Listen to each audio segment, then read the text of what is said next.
विदेश मंत्री जयशंकर ने सऊदी समकक्ष से की बात, हमास इजरायल युद्ध की स्थिति पर हुई चर्चा। विदेश मंत्री एस जयशंकर ने शुक्रवार को सऊदी समकक्ष प्रिंस फैसल बिन फरहान से बात की। विदेश मंत्री ने एक्स पर पोस्ट किया। सऊदी अरब के विदेश मंत्री के साथ हमास इजरायल संघर्ष से उत्पन्न स्थिति पर चर्चा की।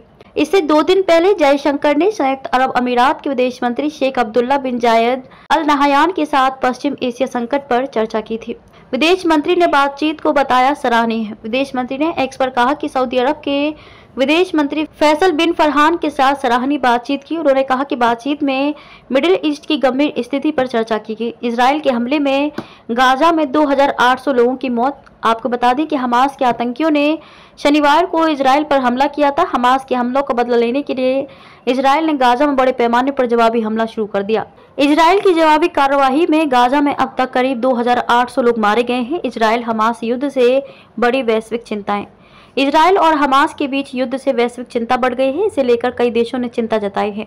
जर्मनी, अमेरिका, फ्रांस और ब्रिटेन जैसे देश इस पर चिंता जताते हुए इसे रोकने पर जोर दिया है। विदेश मंत्रालय के प्रवक्ता अरिंदम बागची ने कहा कि अंतर्राष्ट्रीय मानवीय कानून का पालन करना एक सार्वभौमिक दायित्व है और आतंकवाद से लड़ना एक वैश्विक जिम्मेदारी है। पीएम मोदी ने इजरायल के पीएम से की थी बात।